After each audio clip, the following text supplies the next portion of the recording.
Hey Lions fans! This was an instant classic, from a massive halftime deficit to a stunning comeback and an icy finish from none other than Jake Bates. The Lions put on a show that you'll be talking about all week, and we have a lot to talk about regarding this matchup and the future of the Lions, with a shift taking place in Dallas that could benefit from a new addition to the Lions. So be sure to hit that like button to stay informed and leave a comment with your thoughts on this matchup. So here's what happened. The Lions found themselves in a deep hole early on, trailing 23-7 at halftime against the Houston Texans. It looked bleak, no doubt. Jared Goff had one of his toughest games yet, throwing a career-high 5 interceptions. But just when you thought the game was slipping away, the Lions flipped the switch. Shutting out the Texans in the second half, they rallied, scoring 19 unanswered points. And when it mattered most, who did they turn to? Jake Bates, the guy with the turbocharged right leg. Let's talk about Bates for a second. With 5:01 left in the game, the Lions were still down by 3. Enter Bates. From 58 yards out, he lines up and sneaks a pass inside the right upright to tie things up. But that wasn't even the half of it. After the Texans missed a 58-yard attempt, the stage was set. With time running out, Bates was called on once again, and he delivered, this time from 52 yards out, hugging the left upright but making it home for the win. Lions fans, that's what you call ice in your veins. This marks Bates' second game-winning field goal in a Lions uniform. Remember when he made that game-winning kick against the Vikings? Yeah, this guy has nerves of steel. And if you didn't already know, Bates' journey to this point is something out of a movie.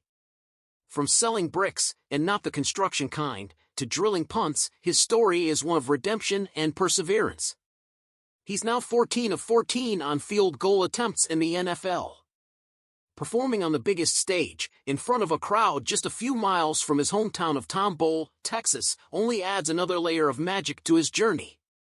But let's not ignore the other side of this comeback, the defense. Defensive coordinator Aaron Glenn deserves all the praise for the adjustments he made at halftime. In the first half, things were tough. But in the second half, Glenn's defense turned into a wall. On third down, they were out of action. Houston finished just 6 of 15 on third down conversions, and after starting strong, they converted just 4 of their last 13 attempts. Now, let's break down some of those key plays. Early in the game, the Texans looked poised to extend their lead with a 3rd and 11 from the Lions' 11-yard line. But Glenn dialed up a simulated pressure look, dropping Josh Paschal and James Houston into coverage while cornerback Amick Robertson blitzed. Levi Onwuzurike's inside push forced Texans QB C.J. Stroud to escape the pocket, setting up a sack. Plays like that kept the Lions within striking distance. Another crucial stop came later in the second quarter. With the Texans in 11 personnel, Detroit's defense dropped 7 into coverage. Onwuzurike, again, broke free, forcing Stroud to scramble. Cornerback Carlton Davis' 3's tight coverage forced an incompletion. That's how you bend but don't break, folks. The Texans settled for 3 points, and Detroit stayed alive. Fast forward to the fourth quarter. With Houston facing a 3rd and 10, the Lions needed one more stop to stay in the fight. This time, Jack Campbell spied on Stroud while the edges collapsed. Stroud had nowhere to go, leading to a failed conversion. It was a textbook pass rush effort. The secondary also shines. Safety Brian Branch's 3rd down pass catcher was a thing of beauty. Reading the play perfectly, he jumped the route and forced a punt. Moments later, Amon-Ra St. Brown found the end zone, putting the Lions within 3 points. Rookie cornerback Terrion Arnold, who has faced his share of growing pains, also stood out. His deflection on a critical 3rd and 4 with 2 minutes remaining sealed Houston's fate, leading to Kai M.I. Fairbairn's missed 58-yard attempt. And that brings us back to Bates. No hesitation, no nerves, just a 52-yard kick and a victory lap for the Lions. The man earned all the recognition that was coming his way. But let's give Aaron Glenn some love, too. For a defense that has taken its toll in recent years, this performance was a statement. The Lions are now 8-1 and atop the NFC. That doesn't happen without a defense making stops when it matters. So, Lions fans, what do you think? Is Jake Bates the biggest steal of the season? Does Aaron Glenn's defense have what it takes to take us deep in the playoffs? Leave your thoughts in the comments below. Now, there's a big shakeup happening in Dallas that could have major implications for our Lions. There are reports that Cowboys star defensive end DeMarcus Lawrence, who is set to become a free agent after this season, may be looking for a new home.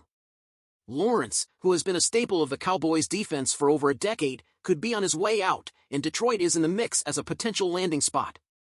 How do we know?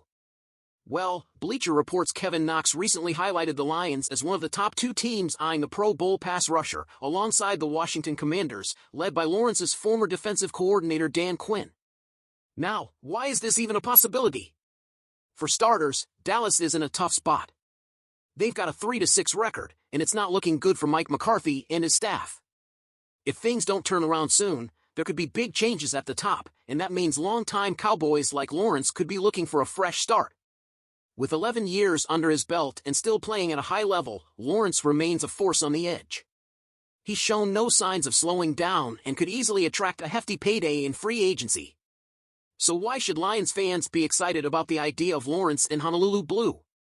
For one, pairing him with our already strong pass rush could make this defense downright terrifying for opposing quarterbacks. Lawrence is known for his relentless pressure, veteran leadership, and ability to dominate at the line of scrimmage. Imagine him alongside Aiden Hutchinson, wreaking havoc on the edge. We're talking about taking an already formidable front seven and turning it into one of the most feared units in the league. On the flip side, Washington poses a strong pull for Lawrence as well, thanks to his connection with Dan Quinn. The Commanders have been surprising folks this season, led by rookie QB Jaden Daniels, and their defense has taken major strides. Lawrence could reunite with Quinn and join a talented group anchored by players he knows well, like Dorrance Armstrong and Dante Fowler. It's a compelling option, but here's why Detroit might have the edge. We're on the rise. At 8-1 and leading the NFC, the Lions are building something special, and Lawrence could see that as a chance to compete for a Super Bowl sooner rather than later. But that's not the only buzz around the Lions this week. There's also been chatter about Jared Goff's recent struggles despite our impressive record.